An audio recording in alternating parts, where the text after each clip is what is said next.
సదస్సుకు నమస్కారము. ఈ అవకాశం ఇచ్చిన శర్మ గారికి అనేక ధన్యవాదాలు. నా తల్లిదండ్రులకు, నా గురుదేవులకు నమస్కారం సమర్పించుకుంటూ, వారికి పాదాభివందనం చేసుకుంటూ, ఈ గురు పౌర్ణమి సందర్భంగా అందరికీ కూడా సద్గురు సంపూర్ణ అనుగ్రహ ప్రాప్తిరస్తుగా ప్రార్థన చేస్తూ గురుగీత మీద నా ప్రస్తుతిని నేను మీ ముందు ఉంచుతున్నాను. ముందుగా వ్యాసుడి గురించి కొద్దిగా మాట్లాడుకుందాము అని అనిపించింది. ప్రార్థన చేసి మొదలు పెడుతున్నాను. యో బ్రహ్మాణం విదధాతి పూర్వం యో వై వేదాంశ్చ ప్రహిణోతి తస్మై తమ్హదేవమాత్మబుద్ధి ప్రకాశం ముముక్షుర్వై శరణమహం ప్రపద్యే. హంసాభ్యాం పరివృత్త పత్రకమలైర్ దివ్యైర్జగత్కారణైర్ విశ్వోత్కీర్ణమనేకదేహనిలయైః స్వచ్ఛందమాత్మేచ్ఛయా తద్యోతం పదశాం భవంతు చరణం దీపాంకురగ్రాహిణం ప్రత్యక్షాక్షర విగ్రహం గురుపదం ధ్యాయేద్విభుం శాశ్వతం. ఈరోజు మాట్లాడబోయే విషయాల సంక్షిప్త ప్రస్తావన, వ్యాస మహర్షి గురించిన చిన్న ఉపోద్ఘాతంగా కొద్దిగా ఆయన కలుసుకోకుండా ఇవాళ నాకు గురుగీత గురించి చెప్పాలనిపించలేదు.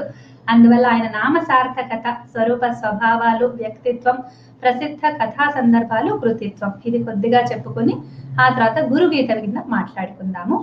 మొట్టమొదలు వ్యాస మహర్షి గురించి ఆయనకు నమస్సు సమర్పిస్తూ, వ్యాసాయ ప్రతిమేతిహాస రచనోల్లాసాయ దుర్వాదినాం త్రాసాయ సకరాయ సత్సుకృత విశ్వాసాయ దోషద్విషే భాసాయ మునరమ్యతోయ సదృశాయాసాయ మాసే వినే దాసాయ భయదాయ మధ్వ గురుహృద్వాసాయ తుభ్యం నమః.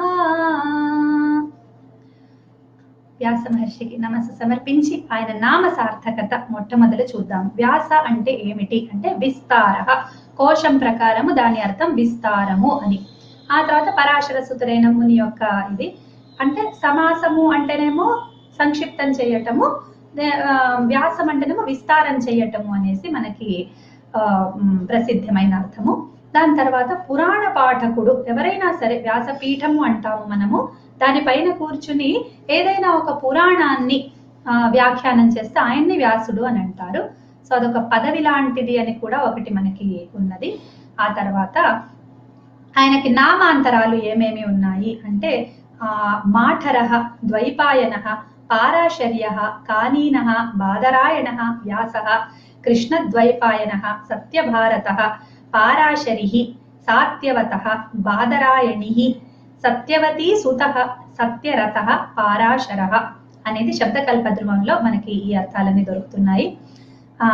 ఇంకోటి అష్టావింశతి రిత్యేతే వేదవ్యాసాః పురాతనాః అని, అందులోనే కోశార్థం చూస్తూ ఉంటే ఈ విషయం కూడా తెలిసింది. ఎంతో మంది వ్యాసులు మనకి ఉన్నారు, 28 మంది అనేసి మనకి భవిష్య పురాణాదుల్లో మనకి ఈ విషయం మనకి తెలుస్తోంది. ఈ మన తరానికి, మన యుగానికి మాత్రం కృష్ణద్వైపాయనుడు పరాశరసుతుడు అన్న సంగతి మనకి పురాణం వల్ల మనకి తెలిసింది. ఈయన వశిష్ఠ వంశజుడు అని, వ్యాసం వశిష్ఠ నప్తారం అనేసి మనకి ప్రసిద్ధ శ్లోకం ఉంది. పరాశర సత్యవతి తనూజుడు. ఈయన రూపవంతుడు కాదు. చూడటానికి ఎట్లా ఉంటాడు, స్వరూప స్వభావాలు కనుక ఆయనవి చూస్తే చూడటానికి ఎట్లా ఉంటాడు అంటే భయం కొలిపేవాడు. ఎట్లా తెలుస్తుందంటే ఒకటి అంబిక భయంతో ఆయన చూడంగానే కళ్ళు మూసుకుంటుంది, దానివల్ల మనకు తెలుస్తుంది. ఒక కోమలమైన రాచకన్య చూసి ఆయన్ని ఆ తేజస్సును తట్టుకోలేకపోయింది అనుకోవచ్చు, లేదా అంత రూపవంతుడు కాదు అని రెండు అర్థాలు మనం తీసుకోవచ్చు. జన్మిస్తూనే ఈయన శరీరాన్ని తన అనుకూలంగా తనకు ఎంత కావాలో అంత పెంచేసుకున్నవాడు కాబట్టి సామాన్య జన్మ కాదు ఈయనది. చాలా అసాధారణుడు, చాలా ఎంతో వెనక ఎంతో పుణ్య విశేషాలు లేదా పూర్వ సుకృతాలు ఆయన చేసుకొని కారణ జన్ముడు ఆయన. ఆ తర్వాత మాతృవాక్య పాలన ఈయనలో బాగా కనిపిస్తుంది. తల్లి కనుక ఒక మాట చెప్తే అది ఎందుకు ఏమిటి అని కూడా అడగకుండా ఆయన చేసేశాడు. ముఖ్యంగా కురువంశ అభివృద్ధి చేయని ఆయన అంటే కళ్ళు మూసుకొని ఆయన చేసేస్తాడు. కర్తవ్య పాలన చేశాడు. ఆయన ఒక పెద్ద దిక్కుగా కురు పాండవుల మధ్య ఉండి ఏమేమి ఆయన డ్యూటీస్ ఉన్నాయో అవన్నీ కూడా ఒకరు చెప్పే అవసరం లేదు ఆయనకి. ఆయనంతనైనా సమయానికి వచ్చాడు, మార్గదర్శనం చేశాడు. ఆ తర్వాత మంచి రచయిత. నాకు వ్యాసుడిలో నచ్చే లక్షణం చెబుతున్నాను, మిగతావన్నీ ఓకే. ఒక సంస్కృతజ్ఞురాలుగా నాకు నచ్చేది ఆయన రచన ఇది. ఆ తర్వాత స్వతహా ఆయన జ్ఞాని, చాలా జ్ఞాని. ఆ తర్వాత కథకుడు, నిత్యము తపస్సు చేస్తూ ఉంటాడు. ఆయన తపస్సు చేస్తూ మహాభారతం రాశాడు. మన ఇవాళ రేపటి రైటర్స్ లాగా ఏదేదో చేసుకుంటా పొగలేదో చూసుకుంటూ అందులో రాసే కవిత్వం ఆ టైపు కాదు. ఈయన చక్కగా దీక్ష తీసుకుని 3 ఏళ్ల పాటు, ఒక్క రోజు కాదు 2 రోజులు కాదు, 3 ఏళ్ల పాటు ఉదయాన్నే ఆయన చర్యలన్నీ చేసుకుని ఆయన తపస్సు పూర్తి చేసుకున్న తర్వాత దీక్షగా దర్భలో మీద కూర్చుని మహాభారత రచన ఆయన చేశాడు. ఓకే. ఆ తర్వాత సమస్యలను ఆయన చాలా పూరించాడు. ఎట్లా అంటే ఎవరికి ఏ సమస్య వచ్చినా ఆయనకి ఒక సొల్యూషన్, ఆయన దగ్గర పరిష్కారం అనేది ఆయన దగ్గర ఉంటుంది. గాంధారి తన గర్భాన్ని పాడు చేసుకున్నప్పుడు అవన్నిటిని కాపాడటం ఆయన వంతైంది. ద్రౌపది వివాహ విషయంలో వాళ్ళందరూ ఇబ్బంది పడుతూ ఉంటే దాన్ని ఆయన తీర్చాడు. ఆమె పూర్వజన్మ వృత్తాంతం అంతా చెప్పి, తర్వాత ఈయనలో బాగా మంచి గుణం అంటే ధైర్యవంతుడు. ఎక్కడా కూడా అధైర్యపడడు, ఎక్కడా నిరాశపడడు, బాధపడడు, భయపడడు. ఆ తర్వాత అందరికీ ధైర్యం చెప్తాడు, ఎవరిని భయపడనివ్వడు, తన చుట్టూ ఉన్న వాళ్ళెవరిని కూడా భయపడనివ్వడు. మంచి కౌన్సిలింగ్ ఎక్స్పర్ట్. మహాభారత నిండా ఆయన కౌన్సిలింగ్ ఉంటుంది. ఎప్పుడు ఎవరికి ఏది కావాలన్నా ఆయన దగ్గరికి వచ్చి అడుగుతారు, లేదా వాళ్ళ దగ్గరికి ఈయన వెళ్తాడు. అది ఈయన విశేషం. అందరూ సైకాలజిస్టుల దగ్గరికి వెళ్ళి సలహాలు అడిగితే ఈయననే పాపం వ్యక్తుల దగ్గరికి వెళ్ళి వాళ్ళ బాధ తీర్చి వాళ్ళకి కనువిప్పు కలగజేసి మార్గదర్శనం చేసిన వాడు. పరమ శక్తి సంపన్నుడిన, శక్తికి ఎటువంటి అడ్డు అదుపు లేదు. వ్యాసుని స్వరూప స్వభావాలే ఇక ముందు చూస్తూ ఇంకా కూడా ఆయన మంచి ద్రష్ట, ధ్యాత. అంటే మహాభారత కథనంతా ఆయన రాసే పూర్వమే ఆయన మొత్తం చూశాడు దాన్ని. తర్వాత అందరి చేత గౌరవింపబడినవాడు. మంచి ఉత్తమ వ్రతధారి, ప్రాతస్మరణీయుడు, సర్వజ్ఞుడు, అనుగ్రహ సమర్థుడు, సనాతన ధర్మ ప్రవర్తకుడు, సమాజహితం కోరేవాడు. వ్యాస ధ్యానంతోటే పురాణాదుల పఠనం జరుగుతుంది. అంటే ఆయన నారాయణం నమస్కృత్య నరం చైవ నరోత్తమం దేవీం సరస్వతీం వ్యాసం తతో జయముదీరయేత్ అని ఆ శ్లోకం చదవకుండా మహాభారతం కానీ పురాణ పఠనాలు కానీ అసలు సంప్రదాయమే లేదు మన దేశంలో. ఆ తర్వాత ఆయన పరమ మేధావి, పరమ వివేకశీలుడు. ఆయన వినాయకుడిని, అంటే తన స్పీడ్కి సరిపోయే లేఖకుడు కావాలి అని వినాయకుడిని పిలిచి రాయించుకోవటం, ఆయన కండిషన్ పెట్టటము. నాకు అర్థం అంటే నేను ఫాస్ట్గా మరి రాస్తా, నా స్పీడ్కి తగినట్టు నువ్వు చెప్పాలి అంటే ఆయన స్పీడ్ ఆపటానికి ఈయన కఠినమైనవి, ఆయన క్షణం ఆలోచించే లోపల ఈయన కొన్ని శ్లోకాలు రచించుకోవటం, ఈ కథలన్నీ మనకు తెలిసినవి. ఆ తర్వాత ఈయన లోకక్షేమానికై ఆలోచించాడు అంటారు. మన వాళ్ళకి సభల్లో ప్రస్తావించదగిన విషయాలు కాదులేండి, కానీ ఎవరికి మనకు సమాజ కళ్యాణం అంటే అన్ని వర్గాలకి మనం చెయ్యలేదు, హిందూ ధర్మంలో లేదు అని అంటారు. నిజంగా చూస్తే మరి పురాణాదులు వ్యాసుడు ఎవరి కోసం రచించాడు? సో లోకక్షేమానికి ఆలోచించిన వాడు, అందరి హితాన్ని కోరిన వాడు, ఒక వర్గం కోసం కాకుండా అన్ని వర్గాల కోసం ఆలోచించిన మహాత్ముడు వేదవ్యాసుడు. ఆయన వేదవేత్త, యజ్ఞ నిర్వహణాల గురించి ఆయనకు బాగా తెలుసు. ఆ తర్వాత లోకాంతర విషయాలు కూడా ఆయన ఎరిగిన వాడు. ఎప్పుడైతే లోకాంతర విషయాలు ఎరగటమే కాదు, లోకాంతర ప్రాప్తి కూడా చేయించగలుగుతాడు. యుద్ధానంతరం ఏం జరుగుతుందంటే ఈ స్త్రీలందరూ పాపం విలపిస్తూ ఉంటారు, తమ భర్తల్ని పోగొట్టుకున్న వాళ్ళందరూ ఏడుస్తూ ఉంటే ఆ భర్తలు ఏ ఏ లోకాలకు వెళ్ళారో ఆ లోకాలకి ఈ స్త్రీలను ఆయన పంపించాడు అనేసి మనకు మహాభారతం వల్ల తెలుస్తుంది. తర్వాత వ్యాసుడి వ్యక్తిత్వం చూస్తే ఆయన ఒక మంచి తపస్వి, తపస్సంపన్నుడు, విరక్తుడు. ఆయనకు దేని మీద ఆకర్షణ అనేది లేదు, దేని మీద వ్యామోహము లేదా ఇది నాకు కావాలి అనే లోభ గుణము ఆయనలో ఎక్కడా కనిపించదు. ఎప్పుడు బదరికాశ్రమంలో ఆయన నివసిస్తూ ఉంటాడు. అవసరమైనప్పుడు లోకంలోకి వస్తాడు, మళ్ళీ వెళ్ళిపోతాడు. ఎప్పుడు కావాలంటే అప్పుడు, ఎక్కడ కావాలంటే అక్కడ వెళ్ళగలిగే శక్తి ఆయనకున్నది. తర్వాత ఆయన శాంత స్వభావుడు. త్రూ అవుట్ చూస్తాము, ఏది ఆయనను అంటదు, దేన్ని ఆయన అంటాడు, శాంతంగా ఉంటాడు. అందరినీ క్షమించి వదిలిపెట్టేశాడు, క్షమాశీలుడు. నిజానికి ఆయన కోపం తెచ్చుకుంటే గనక ఆయన చేయగలగని పని ఏదీ లేదు. కానీ ఎవరికి కూడా ఆయన ఏ అపకారము తలపెట్టలేదు. ఆయన అల్పవక్త, చాలా తక్కువగా మాట్లాడతాడు, సూటిగా మాట్లాడతాడు. ఈ గుణము మనకి మహాభారతంలో బాగా కనిపిస్తుంది. ఆయన రచన వాల్మీకి శైలికి, మహాభారతంలో వ్యాసుడి శైలికి చాలా తేడా ఉంటుంది. ఆయనది చదువుతుంటే హృదయ స్పర్శిగా, సాఫ్ట్ గా, స్మూత్ గా, ఒక కవిత్వం ఇట్లా ఒక చిన్న స్పందన కలుగుతూ త్రూ అవుట్ రామాయణంలో అట్లా స్పందన కలుగుతూ ఉంటుంది. ఈయన అట్లా కాదు, ఈయన ఇక్కడ కొడతాడు, ఆయన హృదయాన్ని తాకుతాడు, ఈయన ఇక్కడ మార్పు తీసుకొని వస్తూ ఉంటాడు. సో ఆలోచింప చేస్తాడు మనిషిని, అది ఉంటుంది ఈయన దాంట్లో. హృదయ ఎలిమెంట్ కంటే కూడా మేధస్సు ఎలిమెంట్ ఎక్కువగా ఉంటుంది. మహాభారతం చదివే ప్రతి వాళ్ళకి నాకు తెలిసి ఇదే అనుభవం జరుగుతుంది. తర్వాత బాధ్యత దృష్టి కలిగిన వాడు, శిష్యవత్సలుడు. ముఖ్యంగా శిష్యుల్ని పిలిచి ఆయన ఏది దాచుకొని ఇవాళ రేపటి గురువుల్లాగా కాకుండా తను ఏది దాచుకోకుండా శిష్యులకు అందరికీ కూడా తన జ్ఞానాన్ని ఆయన సమానంగా పంచిపెట్టాడు. మాతృభక్తి కలవాడు, మంచి సలహాదారు, మంచి పరామర్శకుడు. ఈయన దగ్గరికి వచ్చి అడిగేవాళ్ళు. దుఃఖ నివృత్తి చేసి ఆశ్వస్తన ఇచ్చాడు. దాని తర్వాత మనుష్య స్వభావము ఇంగితము ఎరిగినవాడు.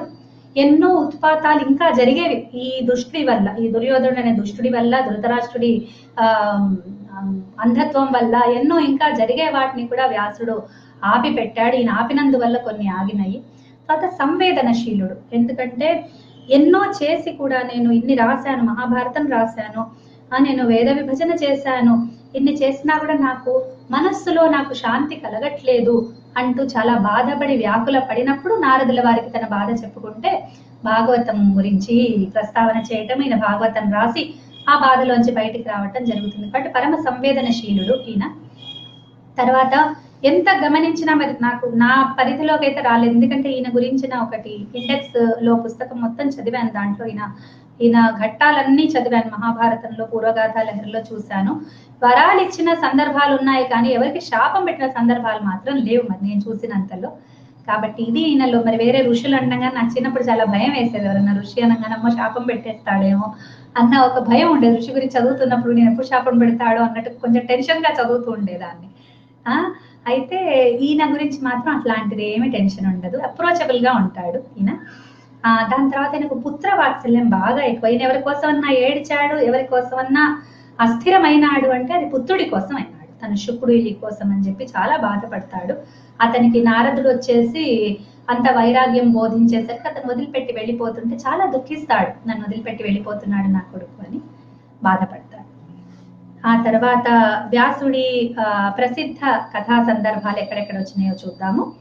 ఈయన వేద విభజనకు ఈయన గురించి ఒక విశేషం ఉంది. ఏంటంటే వేద విభజన కోసం బ్రహ్మ స్వయంగా ఈయనని పుట్టిస్తాడు. అంటే ఈయన పూర్వజన్మ వృత్తాంతము, ఈయన మానసపుత్రుడు, బ్రహ్మ మానసపుత్రుడు. తర్వాత జన్మలో నువ్వు పరాశరుడి పుత్రుడుగా పుడతావు అనేసి చెప్తాడు బ్రహ్మ.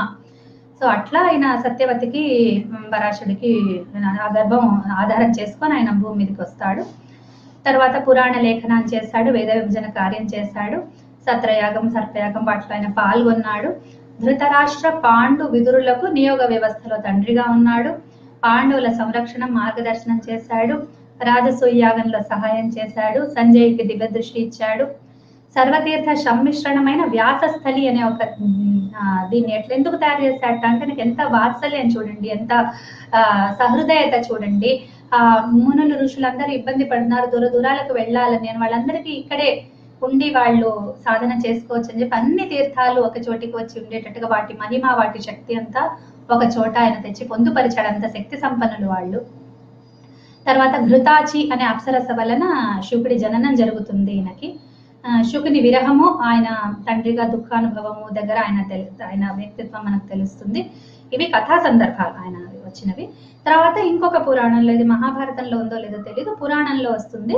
ఆకలితో ఆయన కాశీపై కోపిస్తాడు. అప్పుడు పార్వతీదేవి ఈయనకు శాపం పెడుతుంది. అప్పుడు వ్యాసుడు కాశీ వదిలి వెళ్ళిపోయి ఆయన నివసించిన స్థలాన్ని వ్యాస కాశీ అంటారు.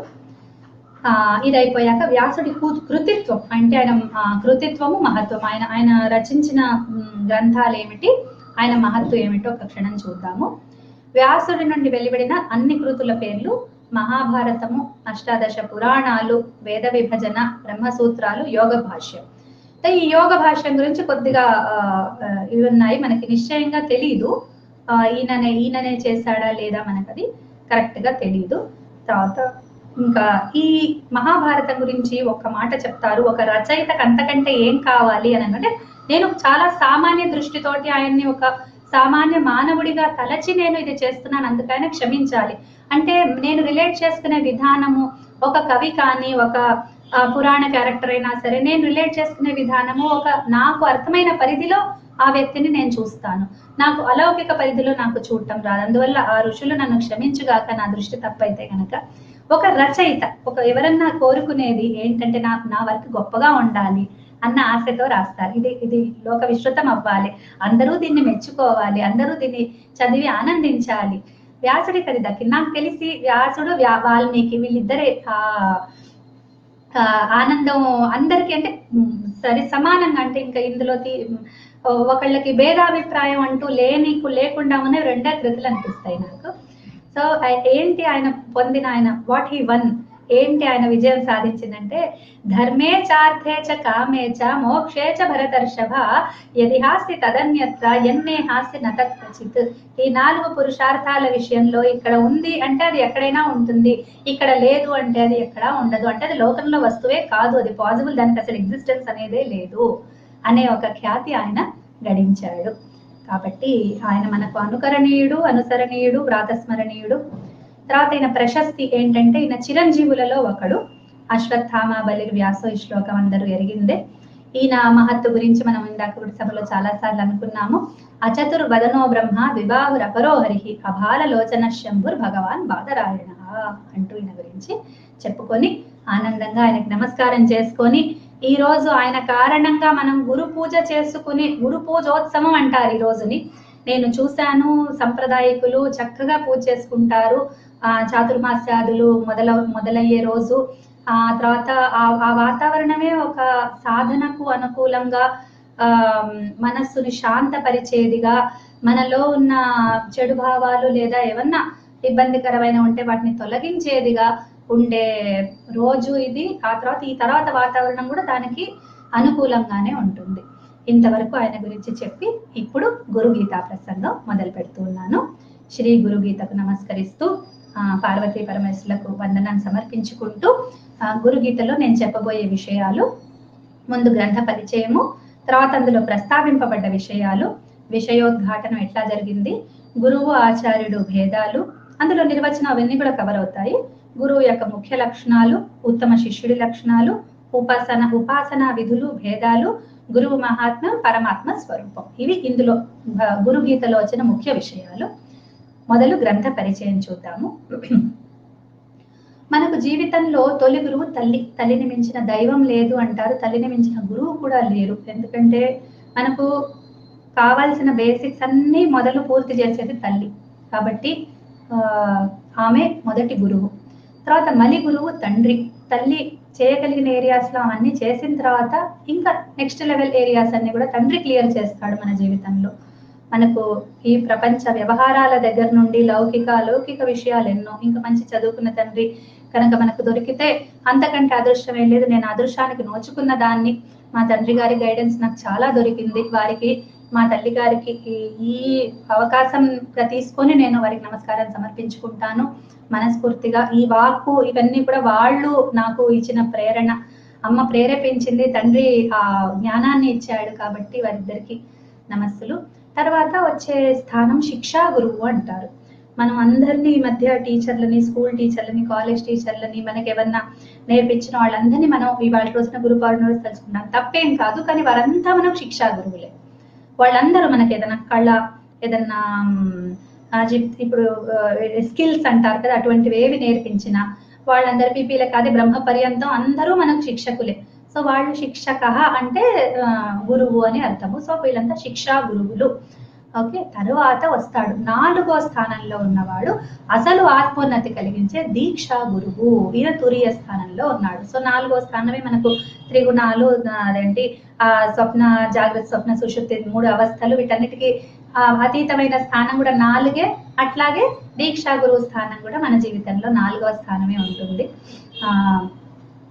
సో ఈ స్థానం కోసం ఏ తల్లిదండ్రులైతే ఒక పిల్లవాడిని ప్రిపేర్ చేస్తారో, ఏ శిక్షా గురువులైతే ఆ దిశగా, మా గురువు గారు ఒక మాట వాడుతూ ఉంటారు, సెమీ ఆధ్యాత్మిక అనేసి. సెమీ అన్నమాట. సెమీ అంటే సంగీతం ఉంది, నాట్యం ఉంది, ఇవన్నీ ఏంటంటే మనకు సెమీ స్పిరిచువల్ అంటారు.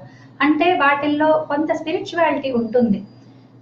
ఆ విధంగా మనని ఈ గురువు కోసం ప్రిపేర్ చేస్తా. అంటే ఈ గురువు ఎప్పుడు మన జీవితంలో ప్రవేశిస్తే అప్పుడు మనము ఆ జ్ఞానాన్ని పొందే అనుకూలంగా మన చేసే వాళ్ళే నిజమైన తల్లిదండ్రులు, నిజమైన శిక్షా గురువులు అని నాకు అనిపిస్తుంది. సరే, భగవద్ అనుగ్రహం వల్ల మనకు అట్లా దొరుకుతూ ఉంటారు. తర్వాత ఈ గురు గీతా గ్రంథం ఏం చేస్తోంది అంటే ఈ దీక్షా గురువు యొక్క లక్షణాలు, తత్వము, ఆయన గురించిన వివరాలన్నీ చెప్తూ ఉన్నదన్నమాట. ముఖ్యంగా ఉన్నది ఇందులో మొత్తం పుస్తకం అంతానేమో, గ్రంథం అంతానేమో పార్వతీ పరమేశ్వరుల సంభాషణ ఉంటుంది. ఈ సంభాషణనంతా ఎవరు చెప్పుకుంటున్నారంటే ఋషులు, మన సూత మహర్షి, వీళ్ళు చెప్పుకుంటున్నారు. ఓకేనా? మొత్తం శ్లోక రూపంలో ఉంటుంది. సో మొదలు ఋషులు సూతముని అడుగుతారు ప్రధాన ప్రశ్న, ఆ పైన ఉన్నదంతా శివ శంకరుడు పార్వతీ పరమేశ్వరుల సంవాదం అంతా ఉంటుంది. అసలు గీత అంటే ఏంటి? గురు గీత కదా ఈ గ్రంథం పేరు.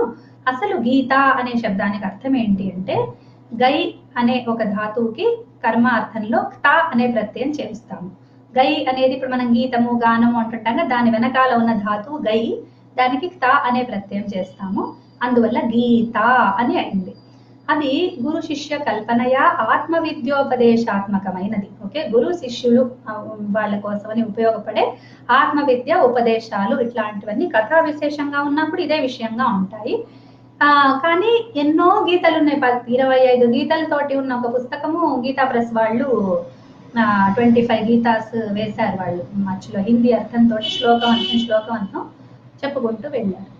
సో కానీ ఇవన్నీ గీతలు ఉన్నప్పటికీ కూడా మనకు బాగా పరిచయమైంది, మనం గీత అనంగానే మనకి చెవుల్లో వినిపించేది, కళ్ళల్లో కనిపించేది ఒకే దృశ్యం, అది భగవద్గీత. ఓకే, సో భగవద్గీత మనకి చాలా ఎక్కువగా గీత అని పరిచయము. కానీ అందుకనే ఆ గ్రంథం మీద ఉన్న పరిచయము మక్కువ వల్ల ఇంకేదన్నా గీత అనే దాంట్లో మన పేరు కనిపించగానే మనం అంతే స్థానాన్ని, అంతే దానికి విలువని ఇయ్యటం కూడా కద్దు లోకంలో జరుగుతుంది. అస్తు. సో ఈ పార్వతీదేవి అడిగిన ప్రశ్నలు ఏమిటి, అవే ఇందులో ప్రస్తావింపబడిన విషయాలు కూడా. ఆమె ఏ ప్రశ్నలు అడిగిందో అవే ఇందులో ఒక టాపిక్స్ గా తీసుకోవచ్చు. సబ్ టాపిక్స్ ఏమీ లేవు ఇందులో, మొత్తం ముఖ్య టాపిక్సే మాట్లాడుతూ ఉంటారు. మొట్టమొదలు ఆమె నేరుగానే అడుగుతుంది, నాకు గురుగీతని బోధించు అని చెప్పి అడుగుతుంది. కాబట్టి గురుగీత అనేది ఏదో ముందు ఉంటుంది, అది దాన్ని చెప్పమని ఈమె అడుగుతోందా మనకు తెలియదు. అంటే అటువంటి కాన్సెప్ట్ ఒకటి ఉంది, నేను విన్నాను, అది ఏంటి అని అడిగిందా, ఈయన మొదటిసారిగా దాన్ని క్రియేట్ చేసి చెప్పాడా, అంతకు ముందు ఉన్న దాన్ని వివరించాడా, అది మనకి క్లియర్ కాదు గ్రంథం చదివినప్పుడు.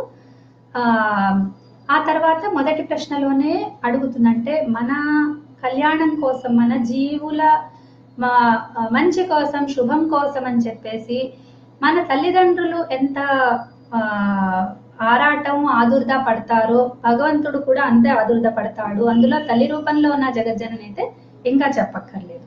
కాబట్టి ఆమె మన పక్షాన అడుగుతుంది, దేహధారి బ్రహ్మమయత్వాన్ని పొందే మార్గం ఏంటి? ఈ 2 ప్రశ్నలు ఒకటేసారి అడుగుతుంది కాబట్టి అవి కనెక్ట్ అయి ఉన్నాయి అని మనకు తెలుస్తుంది. మొట్టమొదటి ప్రశ్న అదే ఉంటుంది. జన్మ మృత్యు జరాదుల నుండి జీవుని రక్షించేదెవరు అనేది 2వ ప్రశ్న. గురువు లక్షణాలు, గురువు భేదాలు, ఆచార్యునికి గురువుకు తేడాలు 3వ ప్రశ్న. శిష్య లక్షణాలు, శిష్య కర్తవ్యాలు చెప్పమని అడుగుతుంది, అది 4వ ప్రశ్న. తర్వాత యోగ లక్షణాలు, దాని వివిధ భేదాలు 5వ ప్రశ్న. ఉపాసనా భేదాలు, విధులలో భేదాలు, దివ్య దేశాల పేర్లు 6వ ప్రశ్న. గురు మహాత్మ్యము, పరమాత్మ స్వరూపము 7, 8. తర్వాత గురు గీతా మహాత్మ్యం 9వ అంశం. సో ఈ విధంగా 9 అంశాలు ఉంటాయి ఈ మొత్తం గ్రంథంలో కూడా. దీన్ని మనము సారాంశం చెప్పుకుంటే ఇవి 9 విషయాలు దీంట్లో మనం మాట్లాడుకుంటాం.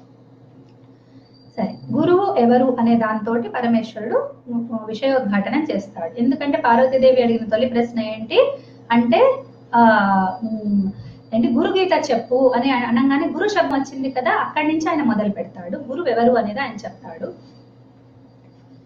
గుశబ్దస్త్వంధకారస్యాత్ ఋషబ్దస్తన్నిరోధకః అంధకార నిరోధిత్వాత్ గురురిత్యభిధీయతే. సో అంధకారాన్ని నిరోధిస్తాడు కాబట్టి గురువు. ఎట్లా అంటే ఆయన ఆ గురు అనే అక్షరాల్లోనే ఉంది అని చెప్తూ చాలా ప్రసిద్ధమైన శ్లోకమే కాబట్టి గు శబ్దం ఏమో అంధకారం అయితే రు ఏమో దాన్ని ఆపేది అనేసి ఇందులో చెప్తారు. తర్వాత మాయను భ్రాంతిని నివారించేవాడు, మాయా భ్రాంతిని నివారించేవాడు గురువు. సిద్ధికారకుడు, ఆయన శివుడే గురువు. ఇప్పుడు ఇందులో మనకు గురువు శివుడు ఇద్దరు భిన్నులుగా ఆయన చెప్పడు, నేనే అని చెప్తాడు చాలా ఓపెన్ గా. సిద్ధికారకుడు పాపదాహకుడైన శివుడు. ఇంకో శ్లోకం వస్తుంది దీని తర్వాత, అందులో ఏం చెప్తాడంటే గా రా చెప్పి ఊ చెప్తాడు. ఓకే, సో ఆ గా అంటే సిద్ధికారకుడు, రా అంటే పాపదాహకుడు, ఊ అంటే శివుడు అంటాడు. మరి గాలో కూడా ఊ ఉంది కదా, రాలో ఊ గురించి చెప్పాడు ఏంటి అని మనం అనుకుంటాం ఒక క్షణం. సరే, దాంట్లో మీనింగ్ లో చదివితే అక్కడ ఉందన్నమాట. సో ఈ ఊ రెండిట్లో ఉంది కాబట్టి సిద్ధికారకుడైన శివుడు, పాపదాహకుడైన శివుడే గురువు అని తెలుసుకోమని ఇందులో రాస్తారు. తర్వాత ఈయననే సంసార బంధ మోచకుడు. అడిగింది కదా బ్రహ్మస్థానాన్ని ఎట్లా పొందుతాడు జీవుడు, ఈ సంసార వేదన నుండి ఎట్లా బయటపడతాడు అనేసి అంటే గురువే సంసార బంధ మోచకుడు, ఆయన చరణాలే అని చెప్తాడు. ఆ సద్గురువు శివుడు సమానులు అంటాడు. ఎవరైతే ఇద్దరిలో భేదం చేస్తారో వాళ్ళు సరైన వాళ్ళు కాదు, వాళ్ళని ఉపేక్షించాలని చెప్తాడు. తర్వాత సంసార బంధం తొలగే మార్గం ఏంటి అని అడిగితే గురు పాదాలను అనే నావా అని చెప్తాడు. జగత్తులో గురు రూపి శివుడే.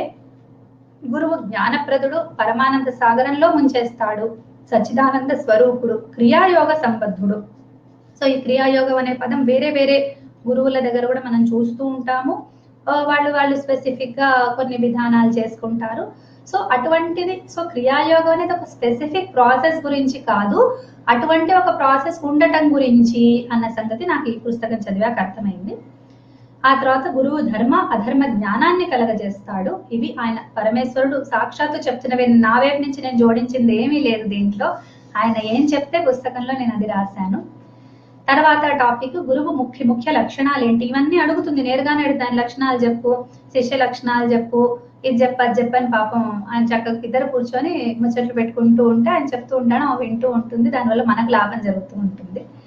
సో గురువు లక్షణాలు చెప్పేటప్పుడు ఆయన శరీర స్వరూపం గురించి చెప్పినవి అంటే నేను కేటగరైజ్ చేశాను. ఇవి ఆయన అట్లా చెప్పడం, ఆయన లక్షణాలన్నీ చెప్తాడు, అందులోంచి నేను కేటగరైజ్ చేశాను. సుందరుడు, స్వంగుడు అంటే చక్కని అంగాలు కలిగిన వాడు, అవయవాలు చక్కగా ఉన్నవాడు. శుభదర్శనుడు, ఆయన చూస్తే మనకు శుభంగా అనిపిస్తుంది. కులీనుడు, మంచి కులం మంచి కుటుంబం నుండి వచ్చిన వాడు. బ్రాహ్మణుడు, నాలుగులో ఒక ఆశ్రమానికి చెందినవాడు. ఏదైనా ఒక ఆశ్రమం అంటున్నాడు, ఆశ్రమి అనే పదం వాడాడు, ఏ ఆశ్రమమో చెప్పలేదు. సో బ్రహ్మచర్య, గృహస్థ, వానప్రస్థ సన్యాసుల్లోంచి ఎవరన్నా కావచ్చు గురువు అని చెప్తాడు. ఆ తర్వాత సుందరుడు అని అన్న మాట మీద మనకు ఒక అనుమానం వస్తుంది, మరి నిజంగా అందరూ సుందరంగా ఉన్నారా గురువులు అంటే అట్లా కాదు. మనకి జ్ఞానం ఎప్పుడూ అందంగా ఉంటుంది. అదేంటి అది వేరే టైప్ ఆఫ్ సుందరం, ఇది శరీరానికి సంబంధించిన సుందరత్వం అని మనం అనుకోకూడదు. కానీ శరీరాకృతి ద్వారానే మనం ఒక వ్యక్తిని చూస్తాం కాబట్టి ఆ చూడటంలోనే ఒక అందము, ఒక ఆనందం మనకు కలిగిస్తాడు ఆయన. తర్వాత ఆయన వ్యక్తిత్వ స్వరూపం చూస్తే చక్కని వాక్కు కలిగిన వాడు, బాగా మాట్లాడతాడు, శాంతమైన మనస్సు కలవాడు. ఆయన మేధస్సు లక్షణాలు చూస్తే సర్వశాస్త్ర కోవిదుడు, దక్షుడు, సర్వకర్మ పరాయణుడు అనే మాటలు ఆయన కోసం వాడారు. ఆ తర్వాత చాలా శ్లోకాల్లో చెప్తాను, నేను అన్ని శ్లోకాలు చేయకుండా నేను ముఖ్యమైన విషయం మాత్రమే చెప్తున్నాను. గురువు ఆచార్యుడు భేదం దగ్గరికి వస్తే ముందేం చెప్తాడంటే ఈ రెండు కూడా పర్యాయ పదాలే, అందులో పెద్దగా భేదం లేదు. కానీ ఒకవేళ చెప్పదలుచుకుంటే ఆచార్యుడు అనేవాడు ఎవరు అంటే ఉపనయనం చేసి వేదం చెప్పేవాడు ఆచార్యుడు. ఆచార్య లక్షణాలు సుపండితుడు, ధర్మాన్ని బోధించేవాడు, దర్శనాల 7 భూమికల ప్రకారం వేదశాస్త్రాల భేదాలు ఎరిగినవాడు, లౌకిక శిక్షణలో నిపుణుడు. దాని తర్వాత భావత్రయమైన ఆది భూతాదులు, ఆది భౌతిక అవన్నీ ఉంటాయి చూడండి, ఆది భౌతిక, ఆది దైవిక, ఆధ్యాత్మిక, ఈ తాపాలు ఇవన్నీ కూడా తెలిసినవాడు. ఇది ఆచార్య లక్షణం. అంటే అవి ఆయనకు తెలిసి ఎరిగి ఉంటాడు, ఇది ఆయన. ఇప్పుడు గురువు చూడండి, గురువు ఏంటంటే దీక్ష ఇచ్చి సాధన చేయించేవాడు అని చెప్తాడు. ఈయననేమో ఉపనయనం చేసి వేదాన్ని చెప్పేవాడు, ఈయనేమో దీక్ష ఇచ్చి సాధన చేయించేవాడు. సర్వదర్శి, ఇక్కడ ఓ పదం వాడతాడు, ముముక్షువుకు వేద శాస్త్రోక్త. సో ముముక్షువుకి చెప్పేవాడు గురువు అవుతాడు. ఆయన మోక్షం కోరి వచ్చిన వాళ్ళకి, అంటే ఇంక అన్ని వదిలేసి, సంసార బంధాలు వదిలేసి నాకు ముక్తి కావాలి అనేవాడు ముముక్షువు. అతనికి వేద శాస్త్రోక్తమైన క్రియాసిద్ధ అంశాలను చెప్పేవాడు, పరమేశ్వరోపాసన నేర్పేవాడు, సగుణ పంచాయతనం ఉపాసనల రహస్యాలు తెలిసినవాడు, యోగాల రహస్యాలు ఎరిగినవాడు. సో ఈయన కేటగిరీస్ లో ఎంత తేడా ఉందో చూడండి. ఈయనకి శాస్త్రాలు తెలుసు, ఆయనకు శాస్త్రాలు తెలుసు, కానీ ఈయనకు తెలిసింది ఈ దిశగా, అంటే ఉపాసనా దిశగా ఈయనది ఉంటుంది, ఆయనది లౌకిక దిశగా ఉంటుంది, లౌకిక శిక్షణ దిశగా ఉంటుంది. సో ఈయన ముఖ్యంగా తనకు తాను జీవన్ముక్తుడై ఉంటాడు, అందరి తాపాలని హరించేవాడై ఉంటాడు. తర్వాత ప్రశ్నలోకి వెళ్తే, పార్వతీదేవి అడిగిన ప్రశ్న ఉత్తమ శిష్య లక్షణాలు ఏంటి? ముందు గురువు లక్షణాలు అడుగుతుంది, ఆయన చెప్పాడు. తర్వాత భేదాలు అడిగింది, చెప్పాడు. తర్వాత ఉత్తమ శిష్యుడు ఎట్లా ఉంటాడు అది కూడా చెప్పు. నిజంగా నాకు అనిపిస్తుంది, ఈ గురుగీత చదివే, అంటే ఇదివరకు కూడా చదివాను, మళ్ళీ కూడా చదువుతుంటే, ఇవాళ రేపటి విద్యార్థులకి క్లాస్ పోర్షన్ గా ఈ ఒక్క పార్ట్ తీసి పెట్టినా చాలు. నిజంగా అంత బాగుంది, అంత అవసరమైంది. అంటే ఈ సమాజంలో మనం చూస్తున్నాము, చదువు అనేది ఒక ఆట అయిపోయింది, ఒక హాస్యం అయిపోయింది, గురువు అనేవాడు ఒక జోకర్ అయిపోయినాడు. ఆ భావన, ఆ అవజ్ఞ వాళ్ళకి లౌకికమైన చదువుల్ని ఇస్తోందేమో, కానీ మనం ఎంత మిస్ అయిపోతున్నాము, ఎంత ముఖ్యమైనవి ఆ అవజ్ఞ భావన, అవహేళన వల్ల, విలువ ఇవ్వకపోవటం వల్ల మనం ఎన్ని పోగొట్టుకుంటున్నాం. అంటే ఇంకా జీవితంలో మనం ఇంకా ఎదగలేము. అంటే చిన్నప్పుడు కనుక పెద్దల్ని గౌరవించటము లేదా ఈ విలువ ఇవ్వటం అనేది రాకపోతే, పెద్ద అయిన తర్వాత ఎన్ని పోగొట్టుకుంటారో వాళ్ళకి అసలు ఐడియా కూడా ఉండదు. ఈ మార్గంలోకి వచ్చిన వాళ్ళకు తెలుస్తుంది మనము, అంటే ఆంతరంగికంగా మనకు ఎంత ప్రగతి అవసరం అనేది మనకు ముందు తెలియదు. తర్వాత పోగొట్టుకున్న తర్వాత వేరే వాళ్ళని చూసినప్పుడు వాళ్ళు ఎందుకు అట్లా ఉన్నారు, మనం ఎందుకు ఇట్లా ఉన్నాం ఆవేదన కలుగుతుంది, అప్పుడు తెలుస్తుంది. కాబట్టి ఇది సిలబస్ గా తీసి, ఈ శ్లోకాలన్నీ తీసి అన్ని కాలేజీల్లో, అన్ని స్కూళ్లలో సిలబస్ గా పెట్టేస్తే పిల్లలు చదువుతారు తప్పకుండా. లేదా కనీసం నా మహాత్ములు వెళ్ళి వాళ్ళ వక్తవ్యంలో భాగంగా శ్లోకంతో సహా గనక చెప్పగలిగితే బాగుండు అని అనిపించింది. అంత బాగున్నాయి. సో ఏమేమి ఉన్నాయి అందులో అంటే, శిష్యుడి వ్యక్తిగత గుణాలు ఎట్లా ఉండాలి అంటే, కులీనుడు, మంచి మంచి కుటుంబం నుండి వచ్చినాడు. కుటుంబం ఎందుకు ముఖ్యం అంటే, తల్లిదండ్రులు ఇందాక చెప్పాను కదా, వాళ్ళు బేస్ వేసి ఉంచుతారు, అందువల్ల. శుద్ధాత్ముడు అంటే అంతరంగం నిర్మలంగా ఉన్నవాడు. పురుషార్థ పరాయణుడు అంటే తన ధర్మార్థ కామ మోక్షాలు పురుషార్థాలు కదా, వాటిని సరిగ్గా బ్యాలెన్స్ గా ఇవి 4 పురుషార్థాల గురించి ఇక్కడ ఒక చిన్న మాట చెప్పుకోవాలి. అర్థకామాలు ధర్మపరంగా ఉండటం. ఇప్పుడు ధర్మం వేరు, అర్థం వేరు, కామం వేరు, ముక్తి వేరు కాదు. అర్థకామాలు ధర్మంతో కూడినవై ఉండి ముక్తి దిశగా ఉండటం పురుషార్థాలు, ఒక చైన్ లాగా చెప్తారు. సో ఇది చాలా విచిత్రంగా ఉంటుంది. అర్థకామాలు లోకానికి సంబంధించినవి, ధర్మము కంచి పరమాచార్య స్వామి ప్రాతస్మరణీయుడు ఆయన చెప్పిన విధంగా మనస్సుకు ధర్మం అర్థం కాదు అంటాడు. ఎందుకంటే అది ఆత్మగుణము అంటాడు, అది ఆత్మకు సంబంధించిన జ్ఞానము. కాబట్టి మనస్సు ఎప్పుడు ధర్మం చెయ్యొద్దని అంటుంది, దాని మాట మీరు వినకండి అంటాడు. అది చాలా కరెక్ట్. ఆ మాట నాకు నా జీవితంలో ఎంతో మార్పు తెచ్చింది. ఆయన ఇవాళ రోజు నేను తలుచుకోవటం నాకు ఆనందంగా ఉంది. గుర్తుకొచ్చారు మహానుభావులు. సో అది చెప్తాడు, ఆ ధర్మము అనేది ఈ అర్థకామాలని బంధించి ఉంచుదని, ఈ అర్థకామాలు ధర్మంతో ఆవిష్టమై ఉండటము, వాటి డైరెక్షన్ ముక్తి వైపు ఉండటము, ఇట్లా ఉంటాయి ఆ 4. ఓకే, సో అవన్నీ ఈ శిష్యుడిలో ఉన్నవాడు. తర్వాత ఆయన వేదాధ్యయనం చదువుకొని వస్తాడు, కొంత వేదాధ్యయనం చేసుకుంటాడు, అది చేస్తూ ఉన్నవాడు ఉంటాడు. కుశలుడు ఉంటాడు. ముందు దక్షత అంటే అతనిలో ఒక కుశలత్వం, అంటే ఒక క్విక్నెస్, ఒక అలర్ట్నెస్, ఒక క్లెవర్నెస్ అవి ఉంటాయి. దాని తర్వాత జీవుల పట్ల ఒక కారుణ్య భావన కలిగిన వాడు, వాటి శ్రేయస్సును కోరుకునేవాడు. అంటే జీవులందరూ, ప్రాణులు, మనుషులు, అన్ని ప్రాణులు, అన్ని జీవులు. ఆస్తికుడై ఉంటాడు మంచి శిష్యుడు. ఎప్పుడు కూడా భగవంతుని నమ్మినవాడు అయి ఉంటాడు. అంటే భగవంతుడు అనేవాడు ఒకడు ఉన్నాడు. ఆస్తికుడు అంటే భగవంతుని నమ్మినవాడు అనే కంటే పాపపుణ్యాలు ఉన్నాయి, పరలోకం ఉన్నది, అక్కడికి మనం జవాబు చెప్పుకోవాలి, మనం అంటే బాధ్యత ఉన్నవాడు అనమాట. నేను చేసిన act is going to bring me some result, నేను చేసిన ప్రధానికి ఒక కాన్సిక్వెన్స్ ఉంటుంది అని నమ్మేవాడు ఆస్తికుడు అనిపిస్తుంది. వాడే భగవంతుని నమ్ముతాడు, ఎందుకంటే అది నన్ను చేయటం నుంచి, పాపం చేయటం నుంచి ఆపి పుణ్యం చేయటంలో నన్ను ప్రవర్తకుడిని చెయ్యాలి అని చెప్పి భగవంతుని నమ్ముతాడు. అటువంటి వాడు ఆస్తికుడు. తర్వాత నాస్తికో వేద నిందక అని ఇంకొక మాట ఉంది. కొంతమంది అంటారు ఆస్తికత్వం అంటే వేదాలని నమ్మేవాడు. వేదం ఏంటి? వేదం భగవత్ స్వరూపమే మన కోసము, కాబట్టి 2 వర్తిస్తాయి. స్వధర్మ నిరతుడు, తన ధర్మాన్ని చక్కగా పాటించేవాడు. పితృమాతృ హితకామి, తల్లిదండ్రులను బాగా చూసుకునేవాడు. వాక్కు మనస్సు కాయకర్మల చేత గురు శుశ్రూష పరుడు. కాబట్టి ఒక చేతులతో కాళ్ళు ఒత్తుతూ ఆయనకి మనస్సు ఎక్కడో ఉండి ఎటో చూస్తూ అట్లా కాదు, చేసే పని మనస్సు వాక్కు కర్మ కాయకర్మ ఈ మూడిటి చేత కూడా ఒక ఏక దృష్టి కలిగిన వాడై గురు సేవ చేసేవాడు. ఆ తర్వాత గుణవంతుడు, గురుభక్తి పరుడు, మంచి గుణాలు కలిగిన వాడు, గురుభక్తి కలిగిన వాడు. ధర్మ కామాది సంయుక్తుడు, ఉదార ధీహి అంటే చక్కటి బుద్ధి కలిగిన వాడు, జితేంద్రుడు అయి ఉంటాడు. ఈ జితేంద్రుడు చాలా చివరిలో వచ్చి నేను వెతుకుతున్నా ఇంకా రాలేదేంటా అనేసి ఫస్ట్ ఉంటుంది. అసలు మనకు ఎవ్వరి మంచివాడు మంచితనము అనే లక్షణం ఒక మహాత్ముడిని డిస్క్రైబ్ చేసే మాట రాగానే ఫస్ట్ వచ్చేది జితేంద్రియుడు అనేది. ఎందుకు ఆ జితేంద్రియత్వం అంత ఇదా అనుకునేదాన్ని, వాళ్ళు రేపు లోకం చూస్తే అర్థమవుతోంది. ఎక్కడ సంయమనం అనేది ఉండదు మనుషుల్లో, అందుకని ఆ జితేంద్రియత్వం అనేది అంత ముఖ్యమైంది. తర్వాత ఇవన్నీ కూడా అతని వ్యక్తిగత లక్షణాలు ఇంతవరకు చెప్పినవి. తర్వాత గురుపరమైన గుణాలు అంటే గురువుకు సంబంధించి ఏమేమి గుణాలు ఉన్నాయంటే, గురువు ఇచ్చిన మంత్రాన్ని చక్కగా జపం చేసేవాడు, గురువు చెప్పిన మార్గంలోనే వెళ్ళాలి అనే ఒక నిశ్చయ బుద్ధి కలిగిన వాడు, తర్వాత దైవ పూజనం అవన్నీ చేసేవాడు గురువు చెప్పిన విధానంలో. తర్వాత స్థిరగాత్రుడు అన్నాడు. స్థిరగాత్రుడు కుదురుగా కూర్చుంటాడు అంటాను చూడండి. ఊరికే కొంతమంది ఇట్లా ఇట్లా కదులుతూ ఉంటారు, అస్థిరంగా ఉంటారు, వాళ్ళని చూస్తే మనకు కూడా అస్థిరత్వం కలుగుతుంది. సో అట్లా కాకుండా మంచి శిష్యుడు అంటే చక్కగా స్థిరంగా ఉంటాడు, ఆజ్ఞను పాటించేవాడై ఉంటాడు. తర్వాత ఉండకూడని గుణాలు 3 చెప్తున్నాడు. అకామి, అలుబ్ధుడు, అవంచకుడు అని. సో కామత్వం అంటే కామగుణం ఉండకూడదు, లుబ్ధత అంటే లోభగుణం ఉండకూడదు, వంచన పరుడు కాకూడదు. వంచన అంటే ఇతరులు మోసం చేయాలి అని, అంటే లేశ మాత్రం కూడా ఉండకూడదు. తర్వాత ఎన్ని శ్లోకాలండి అసలు దీంట్లో అయితే, ఇంకా చాలా ఉన్నాయి. నేను చాలా ముఖ్యమైనవే తీసి మీకు చెప్తున్నాను. ఏం చెయ్యాలి, ఏం చెయ్యొద్దు, ఆచరణ ఎట్లా ఉండాలి, గురుకులంలో ఎట్లా వ్యవహరించాలి, గురువు పట్ల ఎట్లా ఉండాలి, ఎట్లా మాట్లాడాలి, ఎట్లా మెసులుకోవాలి అన్నీ కూడా చెప్తున్నాడు. ఏం అపరాధాలు అయితే ఏవి ఎట్లా బిహేవ్ చేస్తే అపరాధం, ఇవన్నీ కూడా చెప్తున్నాడు అనమాట.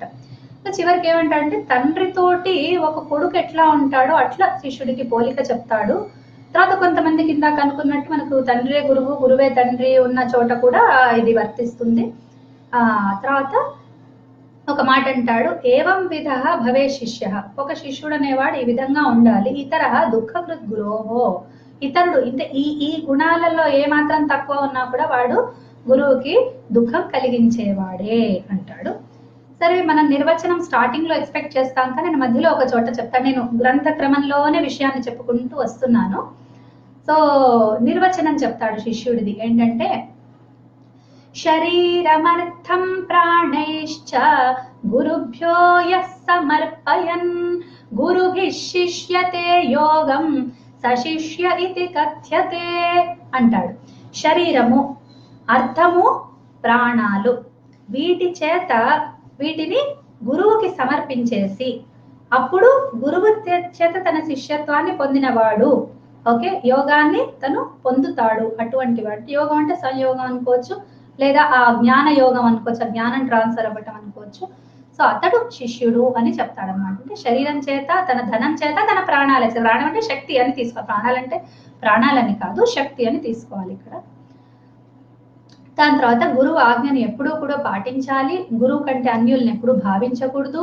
గురు రూపంలో ఉన్నవాడు నాకు ఇక్కడ బ్రహ్మ సాక్షాత్తుగా ఉన్నాడు అనే గురువు నాకు భగవంతుడు అనుగ్రహంతోనే దొరికాడు, ఈయన సాక్షాత్తు భగవంతుడు అన్న భావనతో ఉండాలి. దాని తర్వాత ఈయన పేరుని పరోక్షంగా కూడా పలకకూడదు అంటారు. ఇప్పుడు కొన్ని పేర్లు మనకి మన సంస్కృతి నిజంగా సంప్రదాయంలో చాలా ఉన్నాయి అనకూడదు, కానీ ఏవి మనం పాటించట్లేదు. అంటే వాటి ప్రాముఖ్యం తెలియక వాటి పట్ల అవజ్ఞ అవహేళన పాత చింతకాయ తొక్కు అంటూ మనం మానేస్తూ ఉన్నాం. కానీ నిజంగా గురువు పేరు కూడా చెప్పకూడదు అంటారు. ఆయన అంటే మన నోటితోటి మనము అంత వాల్యూ ఆయనకి ఇవ్వాలి అనేసి. ఆ తర్వాత ఆయన మీద పితరులు చెప్పటం అటువంటివన్నీ చేయకూడదు. ఆయన నింద ఎక్కడన్నా జరుగుతోంది అనుకోండి, అక్కడి నుంచి వెళ్ళిపోమని చెప్తాడు. కరణౌ తత్ విధాతవ్యౌ, 2 చేతులు ఇట్లా రెండు చేతులతో చెవులు మూసేసుకొని అక్కడి నుంచి వెళ్ళిపోవాలి ఇంకో చోటికి. అంటే వీలైతే అన్యాయం జరుగుతుంటే అక్కడ ఎదిరించాలి, ఎదిరించలేనప్పుడు మనకంటే అక్కడ అధికారంలో పెద్దవాళ్ళు ఉన్నారు, లేకపోతే ఎందుచేతైనా మనం అక్కడ ఎదిరించలేకపోయాము అని అంటే బయటికి వచ్చేసేయాలి. ఇక్కడ ఒక సుభాషితాలు నాకు చాలా ఇష్టం. నేను సుభాషితాల గురించి స్టడీ చేసేటప్పుడు ఒక శ్లోకం వచ్చింది. ఆ శ్లోకం గురుగీతలోదని నాకు ఇవాళే తెలిసింది. ఏంటంటే యథా ఖనన్ ఖనిత్రేణ నరో వార్యధిగచ్చతి తథా గురుగతాం విద్యాం శుశ్రూషురధిగచ్చతి. యథా ఖనన్ ఖనిత్రేణ, ఖనిత్రం అంటే అది మన పార తీసుకుని మనిషి భూమిని తవ్వుతూ కిందికి వెళ్ళి నీరును పొందుతాడు. ఇదివరకట్లో బావులు తవ్వేవాళ్ళు కదా, ఇప్పుడంటే అంతా డ్రిల్లింగ్స్ వచ్చేసాయి. సో ఆ బావిని తవ్వుతూ నీరు ఎట్లా పొందుతున్నాడో అదే విధంగా ఒక శిష్యుడు కూడా శుశ్రూష చేసి గురువుకి ఆ గురువు యందున్న విద్యలన్నింటినీ కూడా పొందుతాడు అనేది ఆ శ్లోకం చెప్తుంది. మంచి మంచి ఉదాహరణ, మంచి ఉపమానం అక్కడ ఉన్నది. దాని తర్వాత ఎవరైతే గురువులో ఉన్న జ్ఞానాన్ని పొందటానికి ఒకటే ఒక మార్గం శుశ్రూష చేయటము. అంటే ఆయన వెంట ఉండి ఆయనకు మంచి చేస్తుంటే నెమ్మదిగా నిజంగా అనుకూలత ఉంటే గురువు జ్ఞానం కూడా ఇవ్వగలుగుతాడు. సో ఇవన్నీ కూడా గురుకుల విధానము, గురువుతో పాటే ఉండి చదువుకునే విధానాలే ఇక్కడ చెప్పబడ్డాయి, ప్రాచీన పద్ధతి. తర్వాత నెక్స్ట్ ప్రశ్నకు వస్తాము. ఆమె అడుగుతుంది యోగ భేదాలు. అంటే ఈయన ముందరలో ప్రస్తావిస్తాడు గురువు చెప్పే విషయాలలో ఈ యోగాలు, దివ్యదేశాలు, తర్వాత భక్తి మార్గము, ఉపాసన, అవన్నీ కూడా ఆయన స్టార్టింగ్ లో ప్రస్తావిస్తాడు. నేను అవన్నీ వివరాలు రాయలేదు ఎందుకంటే ఇక్కడ వస్తాయి కాబట్టి అక్కడ నేను రాయలేదు. సో యోగం ఎన్ని విధాలు అని అడుగుతుంది. అప్పుడు ఆయన చెప్తాడు యోగాలు 4 విధాలు: మంత్రయోగము, హఠయోగము, లయయోగము, రాజయోగము. ఆ తర్వాత మంత్రయోగంలో అంటే ఒక్కొక్క దాని నుంచి మళ్ళీ కొద్దిగా చెప్తాను. ఆయన అట్లాగే చెప్పుకుంటూ వస్తాడు. నేను వీటన్నిటిని ఒక చోట పెట్టాను. ఇవి మాత్రం ఆర్డర్లో, ఆయన చెప్పిన ఆర్డర్లో పెట్టకుండా విషయానికి సంబంధించింది అరేంజ్ చేశాను. మంత్రయోగము అంటే నామమయ శబ్దము భావమయ రూపాన్ని అవలంబించి చేసే యోగ సాధన. అంటే ఒక నామాన్ని జపిస్తూ ఆ భావము రూపాన్ని తలచుకుంటూ చేసే యోగ సాధన మంత్రయోగము. దీనికి 16 అంగాలు ఉన్నాయి. అంటే ఇది కొంచెం బాగుంది అండి, మనకు కొంచెం దగ్గరగా ఉంది, అర్థమైంది నాకు అర్థమైంది. అది మెయిన్ భక్తి, శుద్ధి, ఆసనం, పంచాంగ సేవనం, ఆచారం, ధారణం, దివ్యదేశ సేవనం, ప్రాణక్రియ, ముద్ర, తర్పణం, హవనం, బలి, యాగం, జపం, ధ్యానం, సమాధి. ఈ విధంగా ఆయన మొత్తము ఈ 16ని చెప్తాడనమాట. ఓకే, దాని తర్వాత ఆధ్యాత్మ భావన అనే దాంట్లో తోటి దీని ఆవిర్భావం అనేది ఉంటుంది. ఆ తర్వాత హఠయోగం గురించి చెప్తూ ఒక మాట చెప్తాడు. కుండ పచ్చిది ఉన్నప్పుడు దాన్ని గట్టిపరచడానికి కాలుస్తాం కదా, ఆ విధమైన సాధనే హఠయోగము అంటాడు. అయితే ఇంకొక మాట చెప్తాడు, చాలా ఇంట్రెస్టింగ్ గా అనిపించింది. ప్రాణ, అపాన, నాద, బిందు, జీవాత్మ, పరమాత్మల సంయోగం అనేది కుండట. ఆ కుండని కాల్చి గట్టి చేసినట్టు. సో ఘట అంటారు కుండని, ఆ ఘట నుండి హఠ వచ్చిందిట. ఆ ఘట నుండి ఘటమే హఠం అని చెప్తాడనమాట ఆయన. సో ఇది చాలా శీఘ్రంగా మంగళం అంటే శుభాన్ని కలిగించేది, తొందరగా ఫలితాన్ని ఇస్తుంది. ఇది ఎట్లా అంటే వర్కౌట్ అయ్యేది సూక్ష్మ శరీరంలో వర్కౌట్ అవుతుంది, కానీ సాధనలు స్థూలంగా చేస్తారు కాబట్టి కొంచెం టఫ్ గా అనిపిస్తాయి. బయటికి చూస్తే వాళ్ళకి ఏంటి వీడి మీద వీడు సెల్ఫ్ ఇన్ఫ్లిక్టెడ్ పెయిన్ చేసుకుంటున్నాడు అనిపిస్తుంది, కానీ యాక్చువల్ గా వాడు చేస్తున్నది స్థూల శరీరంతో వర్క్ కాదు, సూక్ష్మ శరీరంతో వర్క్ చేస్తుంది. అంటే మనకు స్థూలంగా ఎన్ని అవయవాలు, ఎన్ని భూతాలు, పంచభూతాలు, పంచతన్మాత్రలు చెప్పుకుంటాం కదా మనం, అవన్నీ సూక్ష్మ అంశాలు కూడా ఉంటాయి వాటికి. ఇప్పుడు మన మనస్సు ఉంది, ఉదాహరణకు చెప్పాలంటే ఆ మనస్సు అనేది ఒక సూక్ష్మ అంశం. మనకి మన వాక్కు వినిపిస్తుంది, కానీ మన మనస్సులో ఏదో చింతన చేస్తున్నా అది కనిపించదు, వినిపించదు. సో అది అనుభూతం అవుతుంది, అది చాలా సూక్ష్మ. సో ఆ లెవెల్లో అది వర్కౌట్ అవుతూ ఉంటాయి ఇతను చేసే సాధనలు, ఈ హఠయోగి చేసే సాధనలు. ఓకే, దీనికి 7 అంగాలు ఉన్నాయి. ఏమంటే షట్కర్మలు, ఆసనము, ముద్ర, ప్రత్యాహారం, ప్రాణాయామం, ధ్యానం, సమాధి, మొత్తం 7. అయిన తర్వాత 3వ యోగం పేరు లయ యోగం. ఇది చాలా చూస్తే చాలా మ్యూజిక్ వాళ్ళకి నచ్చుతుంది అనిపించింది. సో గురూపదేశంతో, పిండ జ్ఞానంతో బ్రహ్మాండ జ్ఞానాన్ని పొంది యుక్తిగా పురుషునిలో ప్రకృతిని లయం చేయటం ఈ యోగ సాధన. ఏంటంటే ఏదైతే బ్రహ్మాండంలో ఉందో అదే పిండాండంలో ఉంది. అవునా? మన శరీరం ఒక పిండము, ఈ మొత్తం జగత్తు ఒక బ్రహ్మాండము అనుకుందాం. సో యత్ బ్రహ్మాండే తత్ పిండాండే అంటారు. ఏదైతే ఎన్ని అంశాలంటే అక్కడ పంచభూతాలు ఉన్నాయి, ఇక్కడ పంచభూతాలు ఉన్నాయి. అట్లా గనక సామ్యం చూసుకుంటే దాన్ని తెలుసుకోవటానికి మన శరీరంలో ఉన్న అంశాలను తెలుసుకుంటే చాలు. సో దాన్ని అప్పుడు ఈ జ్ఞానంతో లయం చేయటాన్ని లయయోగము అన్నారట. అందులో 9 అంగాలు ఉన్నాయి. యమ, నియమ, స్థూల క్రియ, సూక్ష్మ క్రియ, ప్రత్యాహార, ధారణ, ధ్యాన, లయ క్రియ, సమాధి. అష్టాంగ యోగం లాగే ఉంది ఇది కూడా. అయ్యాక రాజయోగం గురించి చెప్తూ ఇది అన్నిటికంటే కూడా గొప్పది అని చెప్పారు. 3 అయిన తర్వాత నెక్స్ట్ స్టేజ్ యోగం అన్నమాట. ఇది 4వ రకం అని కాదు. ఎట్లా తీసుకోవాలంటే ఆ మూడిట్లోంచి ఏదో ఒక మార్గం చేసి అందులో పరిణతి అయ్యాక this is the next consequence stage అన్నట్టుగా చెప్తున్నారు దాంట్లో. సో సృష్టి స్థితి లయాల కారణం ఏ మనస్సులో స్థితమై ఉన్నాయో ఆ కారణాలు ఆ మనస్సు సహాయంతో చేసే యోగ సాధన అంట. సో ఈ రాజయోగం టోటల్ గా మైండ్ గేమ్ అన్నమాట, మైండ్ కి సంబంధించింది. ఈ సాధనలో విచార బుద్ధి ప్రధానమైనది, తత్వజ్ఞాన దిశగా సాగేది అంటున్నారు. ఇది 4ంటిలో పరమ ప్రధానమైంది, చాలా ప్రధానమైంది రాజయోగము. సో ఇవన్నిటికీ కూడా విడివిడిగా ఒక ధ్యానము, ఒక సమాధి పద్ధతులు ఉంటాయట. ఇప్పుడు ఈ యోగాల గురించి చెప్పటం అయిపోయింది.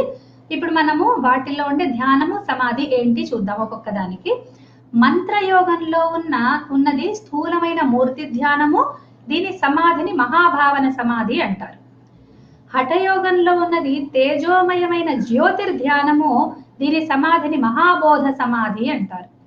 లయయోగంలో ఉన్నది బిందుమయమైన బిందు ధ్యానము, దీన్ని మహాలయ సమాధి అంటారు. రాజయోగ ధ్యానాన్ని బ్రహ్మ ధ్యానం అంటారు, దీని సమాధిని నిర్వికల్ప సమాధి అంటారు. మీకు ఆ పదం వినంగానే అర్థమైపోతుంది. యోగ సూత్రాలు మనం చదువుకున్నప్పుడు నిర్వికల్ప సమాధి, సవికల్ప సమాధి అంటే. సో నిర్వికల్ప అనేది అన్నిటికంటే ఉన్నతమైంది, ఉత్తమమైంది మనకు తెలుసు. తర్వాత నెక్స్ట్ ప్రశ్న, ఈ మధ్య ఉపాసనా విధులు భేదాల గురించి ఆమె అడుగుతుంది. ఆయన చెప్పేది ఏంటంటే ఇక్కడ కొంచెం నాకు అస్పష్టంగా అనిపించింది, నాకు విషయం పూర్తిగా అర్థం కాలేదు, నాకు ఎంత అర్థమైందో అంత రాశాను. ముఖ్య విధులు సగుణము నిర్గుణము అంటాడు. సగుణం మళ్ళీ 2 రకాలు అంటాడు. సకామ ఉపాసన 3 రకాలు అంటున్నాడు. నిర్గుణ ఉపాసన, సగుణ పంచోపాసన, లీలా విగ్రహ ఉపాసన. తర్వాత పంచోపాసన అంటే ఏంటి అంటే శివ, గణేశ, శక్తి, సూర్య, విష్ణువు. మనం పంచాయతనం అని అంటూ ఉంటాం కదా, దీన్ని ఆయన పంచోపాసన అంటున్నాడు ఈ గ్రంథంలో. ఇవెందరూ కూడా సగుణ రూపాలు. అయితే వీళ్ళు ఎవరో కాదు, పరమాత్మ యొక్క స్వరూపాలే అని చాలా స్పష్టంగా చెప్తున్నాడు. సో ఇవి వేరే ఆకారాలు, వేరే రూపాలు చూసి మనం వేరే ఏదో అనుకోకూడదు. పరబ్రహ్మ తత్వమే ఈ రూపాలుగా ఉన్నారు, వాళ్ళని మనం ఉపాసిస్తున్నాం. ఏమంటాడంటే, సరే బాగుందయ్యా, మనం ఈ యొక్క ఒక పిచ్చి ప్రశ్న మనం వింటూ ఉంటాం. అంతటా వ్యాపించాడు కదా దేవుడు, నేను గుళ్ళోనే ఎందుకు పోయి దండం పెట్టాలి అనే వాళ్ళందరికీ చెంపపెట్టులాగా ఒక మాట అన్నాడు. యథా గవాం శరీరేషు వ్యాప్తం దుగ్ధం రసాత్మకం పరం పయోధరా దేవ కేవలం క్షరతే ధ్రువం అంటాడు. అంటే గోవు యొక్క శరీరంలో వ్యాప్తమై ఉన్న దుగ్ధము మొత్తం వ్యాప్తమై ఉంది, కానీ అది ఎక్కడి నుంచి బయటకు వస్తుంది? పయోధరా దేవ, దాన్ని పితికితేనే వస్తుంది. దాన్ని అక్కడి నుంచి ఎక్కడి నుంచి అయితే దాని పిల్ల తాగుతుందో అక్కడి నుంచి మనం పితికితేనే మనకి ఆ గోవు దుగ్ధాన్ని మనకు స్రవించినట్టే ఈ పంచోపాసన ద్వారా మనము పరమాత్మని అంతటా నిండి ఉన్న పరమాత్మని ఈ పంచోపాసన అనే మార్గం ద్వారా మనము పొందుతాము. తర్వాత ఈ దివ్య దేశాలు అనే పదం నేను వైష్ణవంలో విన్నాను, కానీ అవి అనుకున్నాను, కానీ అవి కాదు. ఈయన చెప్పే దివ్య దేశాలు వేరు. సో ఒక పుణ్యప్రదమైన ప్రదేశాలు ఒక 16 చెప్తున్నాడు ఈయన. అగ్ని అంటే వీటి చుట్టూ పవిత్రత ఉంటుంది, మనం అనుభవించేది. ఏదైనా తీర్థస్థలం ఉంది, నది ఉందంటే అక్కడ పవిత్రం అంటారు, అగ్ని ఉన్న చోట పవిత్రం అంటారు, ఒక శివలింగం ఉంటే పవిత్రం అంటారు. ఇంటి ముంగిలా, అది ఏంటి నాకు అర్థం కాలేదు ఆ పదం. ముంగిలి అని ట్రాన్స్లేషన్ కనిపించింది. తర్వాత కుడ్యం అంటాడు, పటం అంటాడు. కుడ్యం అంటే గోడ, మరి పటం అంటాడు. తర్వాత మండలం అంటున్నాడు, బాణము. ఇది బహుశా ఏదన్నా వీటికి మనం ముగ్గులు అవి వేస్తాం కదా, అటువంటిదా తెలీదు నాకు. ఈ మండలము, బాణము, ఆకారాలు వేస్తాము. తర్వాత భావయంత్రము, పీఠము, విగ్రహము, విభూతి, నాభి, హృదయము, మూర్ధ. ఇవన్నీ కూడా పవిత్రమైన ప్రదేశాలు, దివ్య దేశాలు అంటాడు. వీటిల్లో గురుపదేశం పొందిన శిష్యుడు పరమాత్మను పొంది తీరుతాడు, ముక్తుడవుతాడు అంటున్నాడు. ఇక్కడికి ఉపాసనా భేదాలు అయిపోయినాయి. ఇప్పుడు మనం భక్తి భేదాల్లోకి వస్తున్నాం. భక్తి భేదాలు ఏంటి అంటే, మనం నారద భక్తి సూత్రాలు చదువుకున్నప్పుడు భక్తి గురించి ఒక థియరీ మనం చదువుకున్నాము. అట్లాగే గురు గీత కూడా కొంత భక్తి థియరీ గురించి చెప్తుంది.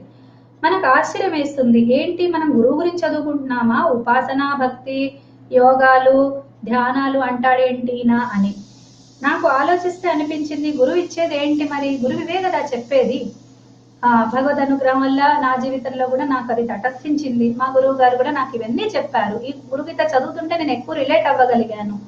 వారు నాకు చిన్నతనం నుంచి కూడా ఇవన్నీ నేర్పిస్తూ వచ్చారు. నాకు తెలియలేదు అప్పట్లో. ఏదో చెప్తున్నారులే అనుకున్నా, కానీ వారి వల్లే నాకు ఈ విజ్ఞానం అంతా కూడా నాకు అలవడింది. మంత్రము ఎట్లా చేయాలి, భగవంతుని ఎట్లా పూజించాలి, ఇవన్నీ నాకు వారు బోధించారన్న సంగతి ఇవాళ సభాముఖంగా ఆయనకి మనస్ఫూర్తిగా నేను నమస్కరించుకుంటూ ఉన్నాను. కాబట్టి ఇవన్నీ కూడా గురువు తోటి రిలేట్ అయి ఉన్న విషయాలే. ఈ ఉపాసన, ఈ దేవుడు, ఈ ఆకృతి, విగ్రహము, ఇవన్నీ కూడా మనకు గురువు చెప్తేనే మనకు తెలిసే విషయాలు. కాబట్టి బహుశా పార్వతీ పరమేశ్వర సంభాషణలో ఇవన్నీ చోటు చేసుకున్నాయి అని నాకు అనిపిస్తోంది. సో గురుగీత ప్రకారం భక్తి అంటే ఏంటి అంటే, ఇష్ట దేవత యందు ఏకాంతిక అనురాగం ఉండటమే భక్తి. ఒక దైవం ఒక మనకి రూపం ఉంది అంటే ఏకాంతిక అంటే ఒకటే కొస ఉండేటట్టు, రెండు లేవు, దానికి రెండు డైరెక్షన్స్ లేవు, ఒక కొసగా ఉండే అనురాగము భక్తి అని చెప్తాడు. ఆయన కూడా అంటాడు కదా, అనురాగం అనే చెప్తాడు. ఆయన కూడా దాన్ని పరాకాష్ఠనే భక్తి అంటాడు. సో మన గ్రంథాలు ఎవరు కూడా అన్ని ఇందులో ఇది రాసింది, అందులో అది రాసిందండి, ఏంటి అసలు ఒకళ్ళకొకళ్ళు పొంతం లేదు అంటాం. కానీ నిజంగా చూస్తే ఏకసూత్రత మన గ్రంథాలు అన్నిట్లో ఉంది అంటానికి ఇదే నిదర్శనం. ఎన్నో ఆక్షేపాలు మనం చదవకుండా వాటిని తీసేసుకుంటూ ఉంటాము. వాటిని గురించి కూడా చెప్పాలి అని నాకు అనిపిస్తుంటుంది కాబట్టి నేను ప్రస్తావిస్తూ ఉన్నాను. ఎదుర్కొంటాం కాబట్టి అందరము ఎదుర్కొంటాము. మన గ్రంథాల గురించి కానీ ఏమైనా వచ్చినప్పుడు మీరు గట్టిగా చెప్పాలి అంటే ఇటువంటివి తీసుకొని మీరు చెప్పచ్చు. గురుగీతలో చెప్పిన భక్తి, నారద భక్తి సూత్రాల్లో చెప్పిన భక్తికి ఎటువంటి తేడా లేదు, రెండు సమానంగానే చెప్తున్నారు. పేర్లు వేరేగా ఉంటే చెప్పే మాటలు ఒకటే ఉంటాయి. కాబట్టి సగుణోపాసన భక్తి భేదాలు 3 అని ఈ గ్రంథం చెప్తోంది. పేర్లు బాగున్నాయి. వైధి, రాగాత్మిక, పరా అంటున్నాడు. ఆయన కూడా పరాభక్తి చెప్పాడు కదా, మీకు గుర్తుండే ఉంటుంది. వైధి పేరు వినంగానే తెలిసిపోతుంది. విధి అనేది విధికి సంబంధించిందే వైధి. సో విధి నిషేధాలచే నిర్ణయింపబడేది, సాధ్యమానం అంటే ఇది చెయ్యాల్సినది అనమాట. ఒక పద్ధతి పాటిస్తూ చేసే భక్తి వైధి భక్తి. రాగాత్మిక అంటేనేమో భావావేశమయమైంది. భక్తి రసాస్వాదనం చేసేది రాగాత్మకమైంది. ఇది అదేమో విధులు నిషేధాలు, ఈ పూజ ఇట్లా చేయాలి, దీనికి ఇగో ఇన్ని పూలు పడతాయి, ఇగో దీనికి ఇంత కుంకుమ వేయాలి, ఇగో ఈ టైంకి ప్రసాదం పెట్టాలి, ఇట్లా ఉండేది విధి. అట్లా కాకుండా ఈ ఇప్పుడు ఆయన భావిస్తూ ఆహా ఆయన రూపం ఎంత, ఇప్పుడు మనం పాటలు పాడుకున్నాం ఇంతసేపు, మరి మనకు నిన్నంతా జరిగింది అన్నమయ్య అదంతా కూడా మనకి మరి రాగాత్మకమైన భక్తే. మరి మనం చేసింది రాగంలో ఉన్న భక్తి కూడా. ఈ రాగం వేరు, ఈ రాగం ఆయన చెప్పేది ఆ రాగం వేరు, కానీ ప్లే ఆన్ ద వర్డ్స్ చెప్తున్నాను. సో రాగాత్మిక భక్తి.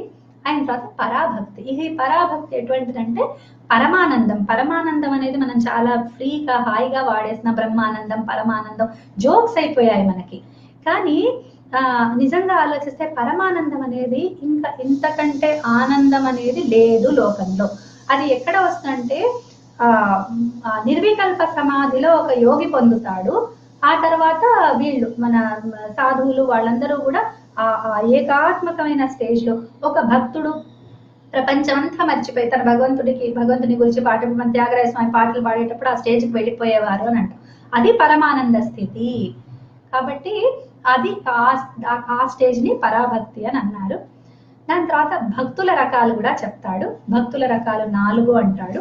ఇది మనకు భగవద్గీతలో వస్తుంది, మీకు గుర్తుండే ఉంటుంది. ఆర్తుడు, జిజ్ఞాసువు, అర్థార్థి, జ్ఞాని అని 4 చెప్తారు. అర్థార్థ, జ్ఞాని, జిజ్ఞాసు అని, జిజ్ఞాసు, జ్ఞాని అని ఆర్డర్ కొద్దిగా మారుతుంది దీంట్లో అంతే. సో త్రిగుణాలు కలిగిన వాళ్ళు 3 ఆర్తుడు, అర్థార్థి, జిజ్ఞాసువు. 4వ రకం వాడు జ్ఞాని అనేవాడు త్రిగుణాతీతుడు. ఇక్కడ మళ్ళీ ఒక చిన్న విషయం చెప్పుకోవాల్సింది ఏంటంటే, వీళ్ళందరినీ భక్తుల పేరుతోటే చెప్తున్నారు. కాబట్టి దేవుడి గుడికి వెళ్ళి మనం ఏదైనా కోరితే నేను తప్పు చేసేసానా, మరి నేను ఎవరిని కోరాలి, మరి ఇప్పుడు నేను భక్తుడిని కాదా భగవద్గీత ప్రకారం అంటే మీరు అటువంటి సందేహాలు ఏం పెట్టుకోకండి. పరాభక్తి ఉంటేనే భక్తి, వేరే భక్తి లేవి భక్తి కాదు అనేది కాదు. ఎందుకంటే చూడండి చాలా సింపుల్ గా క్లియర్ గా ఆర్త ఎందుకండి వర్డ్ ఎందుకు చెప్పారు? మరి ఆర్తుడు అర్థార్థి కూడా. అర్థార్థి అంటే ఒక ప్రయోజనాన్ని కోరి భగవంతుని సమీపించేవాడు కూడా మరి భక్తుడే. ఓకే, జిజ్ఞాసు తెలుసుకోవాలనుకునేవాడు కూడా భక్తుడే, జ్ఞాని కూడా భక్తుడే. అందరికీ వాడిన ఒకటే ఒక టర్మ్ భక్తుడు. మరి నేను భక్తుడు కాకుండా ఎందుకు వెళ్ళాను? నేను కనుక దేవుడి దగ్గరికి అడిగితే నాకు ఉద్యోగం కావాలి, నాకు మంచి విద్య కావాలి, లేదా నాకు ఫలానా ఆరోగ్యం కావాలని నేను అడిగితే నేను ఎందుకు చెడ్డదాన్ని అయిపోతున్నాను? నేను ఎందుకు చెడ్డవాడిని అయిపోతున్నాను? ఆర్ నేను భక్తుడిని కాకుండా ఎందుకు పోతున్నాను? ఇవాళ రేపు ఇటువంటి చాలా మన మనసుల్లో పెట్టేస్తున్నారు. కాబట్టి మీరు నిశ్చింతగా ఉండండి. అందరూ భక్తులే, కాకపోతే ఒక్కొక్క స్టేజ్ లో ఉన్నవాళ్ళు. ఒక్కొక్కప్పుడు ఆర్తుడు జ్ఞాని అవ్వచ్చు, జ్ఞాని జిజ్ఞాసు అవ్వచ్చు, ఇంటర్చేంజ్ కూడా అవుతూ ఉంటారు. వాళ్ళ స్థితిని బట్టి, వాళ్ళకి కలిగిన దుఃఖాన్ని లేదా వాళ్ళ పరిస్థితిని బట్టి మారుతూ ఉంటారు. కాబట్టి ఇది నేను ముఖ్యంగా అనుకుని, ఇది గురుగీతలో ఉన్న విషయం కాదు. ఈ టర్మ్స్ ఉన్నాయి, దాని గురించి నేను ఇప్పుడు ఇచ్చిన వివరణ మాత్రం నేను స్వయంగా అనుభూతమై నేను ఇచ్చింది. అదయ్యాక మళ్ళీ ఉపాసనా భేదాలకి వచ్చి చెప్తాడు. దేవతోపాసన గురించి ఇక్కడ ఇంకో కొన్ని విషయాలు మళ్ళీ ఉపాసన గురించి ఆయన చెప్తున్నాడు. ఎందుకో 2 భాగాల్లో చెప్తాడు ఈ విషయాలు. త్రిగుణాల భేదంతో రకాలు మళ్ళీ 3 ఉంటాయి అంటాడు. సర్వశ్రేష్టమైంది బ్రహ్మోపాసన. బ్రహ్మ బుద్ధితో చేసే బ్రహ్మోపాసన సర్వశ్రేష్టము. బ్రహ్మ బుద్ధితో చేసే పంచదేవతోపాసన, అవతారోపాసన కూడా యాక్సెప్టెడ్. అంటే పరబ్రహ్మ తత్వాన్ని నేరుగా ఉపాసించటం ఒకటైతే, పంచదేవతోపాసన ద్వారా, అవతార ఉపాసన ద్వారా చేయటము, కానీ బ్రహ్మ బుద్ధితో చేయటము, బ్రహ్మ భావనతో చేయటం అనేది సర్వశ్రేష్టమైంది.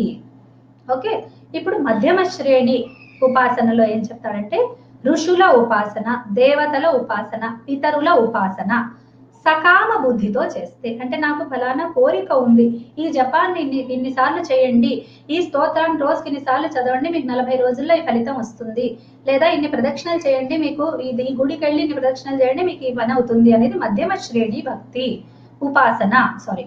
అయిన తర్వాత అధమ శ్రేణి ఏంటంటే క్షుద్ర శక్తులు, ప్రేతాది దేవతలు, ఉపదేవతలు. వీటి జోలికి సాధారణంగా సామాన్యులు పోరు. ఇంకా తొందరగా క్లిక్ కావాలి, ఏదన్నా అంటే నా భాగ్యంలో లేనిది, నా కర్మ ద్వారా నాకు సిద్ధించే అవకాశం లేని దాన్ని నేను పొందాలి అని అనుకున్నప్పుడు ఆ క్షుద్ర దేవతల్ని గనక దగ్గరికి వెళ్తే వాళ్ళు టకీమని వాళ్ళని పాసిఫై చేస్తారు. వీళ్ళు చేయగానే వాళ్ళు లోకంలో ఆ పనిని పాసిబుల్ చేసేస్తారు అనమాట. ఓకే, సో ఆ విధంగా చేసేది అధమ శ్రేణి ఉపాసన. తర్వాత గురు మహాత్మ్యం గురించి అడుగుతుంది పార్వతీదేవి. నెక్స్ట్ ఇక్కడి నుంచి అసలు గురువు గీత చదువుతున్న మనకి అనుభూతి కలుగుతుంది. ముందు కొంత గురువు శిష్యుడు ఉపాసన భక్తి యోగాలు ఇవన్నీ అయ్యాక ఇప్పుడు వస్తుంది ఆమె ఆ టాపిక్ కి. గురువు మహాత్మ్యం గురించి చెప్తుందండి గురు గీత. ఇది ఒకళ్ళు చెప్పేది కాదు, మనంతా మనం కూర్చొని చదువుకుంటే ఆ అనుభూతే వేరేగా ఉంటుంది. మనకెంతో ప్రసిద్ధంగా మనము వినే గురు స్తోత్రం ఉంది కదా, అది గురు బ్రహ్మ గురు విష్ణుడు గురు దేవో మహేశ్వర అది ఉంది కదా. అది అఖండ మండలాకారం వ్యాప్తం ఏన చరాచరం తత్పదం దర్శితం ఏన తస్మై శ్రీ గురవే నమః గురురాదిరాదిశ్చ అవన్నీ ఉన్నాయి కదా శ్లోకాలు, అదన్నీ ఇందులో గురుగీతలోదే. కాబట్టి ఆ గురుగీత గ్రంథానికి మరొక్కసారి ధన్యవాదాలు. మంచి స్తోత్రాన్ని మనకి ఇచ్చింది. సో ఆ స్తోత్రంలో మనకు గురువు గురించి ఆవిష్కరించిన మహాత్మ్య లక్షణాల్ని మనం చెప్పుకుందాము. త్రిమూర్తి స్వరూపుడు గురువు, సర్వవ్యాపి, సర్వశ్రేష్ఠుడు, జ్ఞాన ప్రదాత, బ్రహ్మరూపుడు, శుద్ధ జ్ఞానమయుడు, సర్వతీర్థ ఫలము గురు చరణామృత సేవనము అని చెప్తుంది. అది గురు భక్తితో జ్ఞానహీనుడికైనా ముక్తి సాధ్యం అంటుంది. అంటే జ్ఞానమే ముక్తికి దారి అంటే అట్లా కాదు, గురు భక్తి చేసినా కూడా ముక్తి దొరుకుతుంది. శాస్త్రజ్ఞాన విహీనుడైన గురు సేవతో సన్యాసి అనిపించుకుంటాడు అని డిండిమలాగా చెప్తుంది గురు గీత. కాబట్టి మనం ఏం భయపడక్కర్లేదు. నాకు శాస్త్రాలు తెలియవండి, నాకు జ్ఞానం లేదండి, నాకు ఎట్లా అంటే చక్కని గురువు దగ్గరికి వెళ్ళండి, ఆయనకి సేవ చేసుకోండి, మీకు తప్పకుండా మంచి జరుగుతుంది. తర్వాత ఆయన చరణ సేవ చేస్తే కనుక సర్వ పాపాలు పోతాయి. ఆ తర్వాత గురువు సేవ లేక ఎన్ని సాధనలు చేసినా వ్యర్థమే. ఆయన కన్నా శ్రేష్టమైనది ఏదీ లేదు లోకంలో. గురువు స్మరణ విధానము, ధ్యాన విధానము చాలా విపులంగా చెప్తాడంటే కొన్ని శ్లోకాల్లో గురువుని ఎట్లా స్మరించాలో చెప్తున్నాడు. సరే అవన్నీ ఉపాసనకు సంబంధించినవి కదా, నేను ఇందులో యాడ్ చేయలేదు. అవన్నీ మీరు స్వయంగా మీరు చదువుకోవచ్చు, ఆయా సందర్భాలలో బాగుంటుంది. అంటే ఆయన ఈ రూపుడు రెండు భుజాలు కలిగిన వాడు. మనం భగవంతుడు చతుర్భుజ, ఆ తర్వాత కమలనయన అంటూ ఉంటాం కదా దేవుడి గురించి. మనం ఆయన చేస్తూ ఆయన చేతిలో శంఖం ఉంది, చక్రం ఉంది. ఈ విధంగా గురువును కూడా ధ్యానం చేసుకుంటే దాని మంచి ఫలితాలు ఉంటాయని చెప్పి చెప్తుంది ఈ గ్రంథము. తప్పకుండా మనం ప్రయత్నించవచ్చు.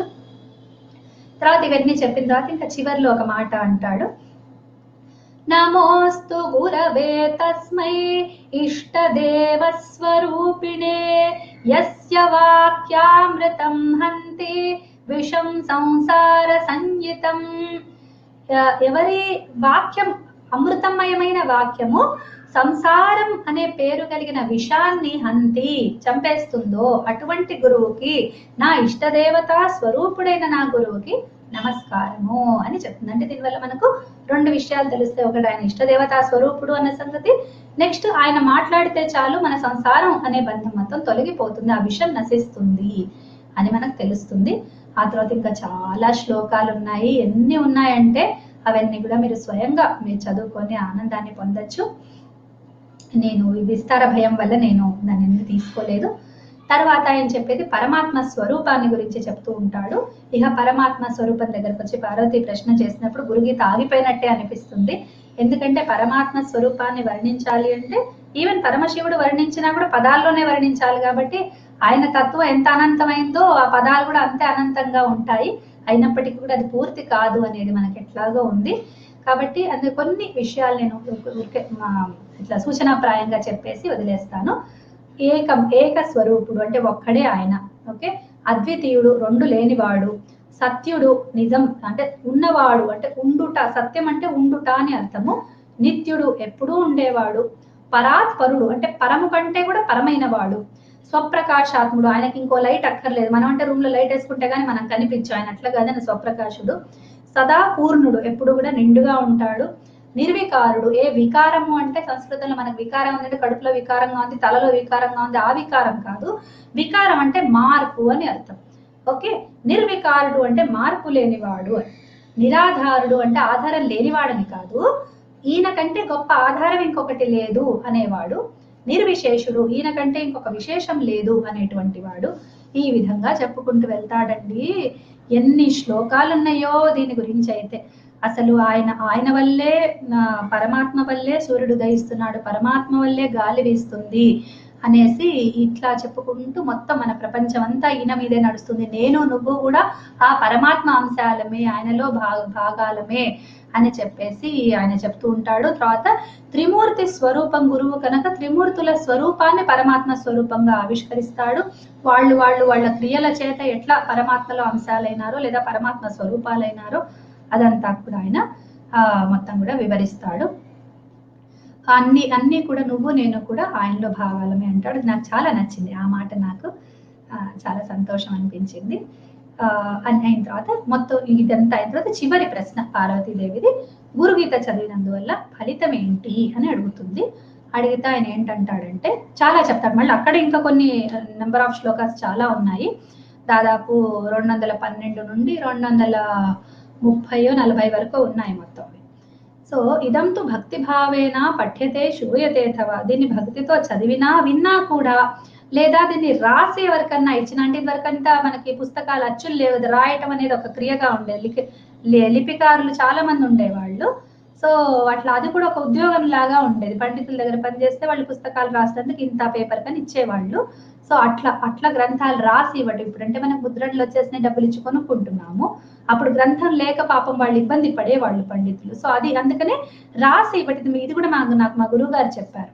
సో దీన్ని ఎవరికన్నా రాసి ఇచ్చినా కూడా అది అన్ని కూడా మన కోరికలను తీర్చేదిగా ఉంటుంది.